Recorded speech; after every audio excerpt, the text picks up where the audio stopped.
Hello বন্ধুরা, আপনাদের স্বাগত জানাই বাংলা মেডিসিন রিভিউ ইউটিউব চ্যানেলে। তো আজকের মেডিসিন রিভিউয়ে আমরা একটি মেডিসিন সম্পর্কে আলোচনা করব, যেটি একটি অ্যান্টি ডায়াবেটিক ড্রাগ। আমাদের শরীরে ডায়াবেটিসকে কন্ট্রোল করার জন্য ডাক্তাররা সাজেস্ট করে থাকেন এই ট্যাবলেটটিকে। যখন আমাদের এক্সারসাইজ করার পরেও, ডায়েট কন্ট্রোল করার পরেও যখন ডায়াবেটিস কন্ট্রোলে আসে না, তো আজকে জানবো এই ট্যাবলেটটির সঠিক ব্যবহার সম্পর্কে, তার সঠিক ডোজ সম্পর্কে, কী কী সাইড ইফেক্ট আসতে পারে এই ট্যাবলেটটি থেকে, এবং এই ট্যাবলেটটির মোড অফ অ্যাকশান সম্পর্কে, কীভাবে এই ট্যাবলেটটি আমাদের শরীরে কাজ করে, সমস্ত বিষয়ে বিস্তারিত আলোচনা করব। তো তার আগে আপনি যদি আমার চ্যানেলে নতুন হয়ে থাকেন, প্লিজ চ্যানেলটিকে সাবস্ক্রাইব করে সম্পূর্ণ ভিডিওটি দেখতে থাকুন। তো আজকের আলোচ্য বিষয় যে ট্যাবলেটটিকে নিয়ে, যেটি হলো অজান্তা ফার্মা লিমিটেড কোম্পানির আজাপ্রাইড M2 ট্যাবলেটটির সম্পর্কে, যার মূল উপাদান হলো মেটফরমিন হাইড্রোক্লোরাইড প্রলং রিলিজ, তার সঙ্গে আছে গ্লিমিপিরাইড। তো মেটফরমিন এতে রাখা হয়েছে 500 mg এবং গ্লিমিপিরাইড রাখা হয়েছে 2 mg, অর্থাৎ 2 mg। তো এটির ব্যবহার সম্পর্কে জানার আগে একটু জানতে হবে আমাদেরকে ডায়াবেটিস সম্পর্কে। সুগার কি? দেখুন, সুগার আমাদের শরীরে, প্রত্যেকের শরীরেই আসে। একটা নির্দিষ্ট মাত্রায় যখন সে সুগার থাকে তখন তো কোনো সমস্যা নেই। সমস্যা আসে তখন যখন সেই সুগারের মাত্রা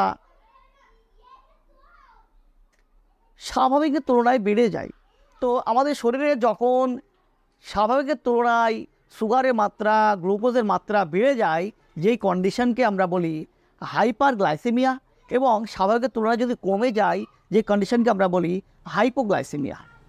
তো এই হাইপার গ্লাইসেমিয়াকে আবার দুটি ভাগে ভাগ করা যায়, টাইপ 1 ডায়াবেটিস এবং টাইপ 2 ডায়াবেটিস।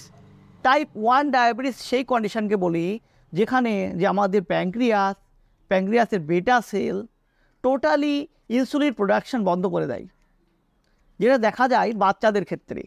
তো টাইপ 2 ডায়াবেটিস দেখা যায় প্রাপ্তবয়স্কদের ক্ষেত্রে, যেখানে আমাদের প্যাঙ্ক্রিয়াস স্বাভাবিকের তুলনায় অনেক কম মাত্রায় ইনসুলিন প্রডিউস করে, যার ফলে কি হয়, আমাদের শরীরে গ্লুকোজের মাত্রা বাড়তে থাকে। তো এইরকম কন্ডিশনে ডাক্তাররা এই ট্যাবলেটগুলিকে সাজেস্ট করে থাকে নেওয়ার জন্য, আমাদের সুগারকে কন্ট্রোলে রাখার জন্য। তো আজকে জানবো এতে থাকা যে উপাদানগুলো কিভাবে কাজ করে, এই যে মেটফরমিন কিভাবে কাজ করে, গ্লিমিপিরাইড কিভাবে কাজ করে। তো এতে থাকা মেটফরমিন হাইড্রোক্লোরাইড, যেটি একটি অ্যান্টি ডায়াবেটিক ড্রাগ, এ কী করে, প্রথমত আমরা যে খাবার খাই যার মধ্যে থেকে গ্লুকোজ আমাদের ইন্টেস্টাইনে অ্যাবজর্পশন করে, তো সেই ইন্টেস্টাইনে গ্লুকোজ অ্যাবজর্পশনে বাধা দেয়। ফলে কি হয়, গ্লুকোজ অ্যাবজর্পশন কমে যায় এবং আমাদের শরীরে গ্লুকোজের মাত্রা কমে যায়। তাছাড়া আরেকটি কাজ কি করে, যেটা দেখা যায় টাইপ 2 ডায়াবেটিসের ক্ষেত্রে, ডায়াবেটিস পেশেন্টদের ক্ষেত্রে, যে ইনসুলিন রেজিস্ট্যান্স, তাদের শরীরে যে ইনসুলিন, সেই ইনসুলিন ঠিকঠাক কাজ করতে পারে না। ইনসুলিনের যে কাজ, যে গ্লুকোজ, ব্লাডের গ্লুকোজ আমাদের শরীরে, আমাদের কোষ কলায় পৌঁছে দেওয়া, সেটি সে করতে পারে না, যার ফলে কি হয়, আমাদের ব্লাডে সুগারের মাত্রা বেড়ে যায়। তো এই মেটফরমিন সেই ইনসুলিনের সেন্সিটিভিটিকে বাড়িয়ে দেয়, সেই রেজিস্ট্যান্সকে ভেঙে দেয়, যার ফলে তার কাজকে সক্ষম করতে সাহায্য করে এই মেটফরমিন ট্যাবলেট।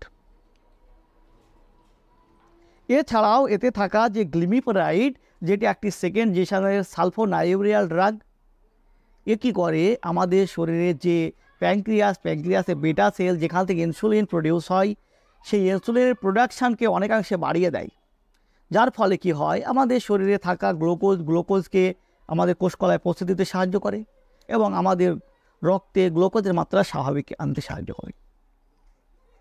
তবে এই ট্যাবলেটটি ব্যবহার করাকালীন কিছু সাইড ইফেক্ট দেখা যায়, যেমন হাইপোগ্লাইসেমিয়া দেখা দিতে পারে, সুগার ফল্ট করতে পারে, কারণ এতে থাকা যে গ্লিমিপিরাইড, যেটা আমাদের প্যাঙ্ক্রিয়াসের বিটা সেল থেকে ইনসুলিনের প্রোডাকশানকে বাড়ানোর কাজ করে, ফলে অতিরিক্ত মাত্রায় যদি ইনসুলিন প্রডিউস হয়, সেক্ষেত্রে আমাদের শরীরে গ্লুকোজের মাত্রা কমে যেতে পারে, সুগার ফল্ট করতে পারে।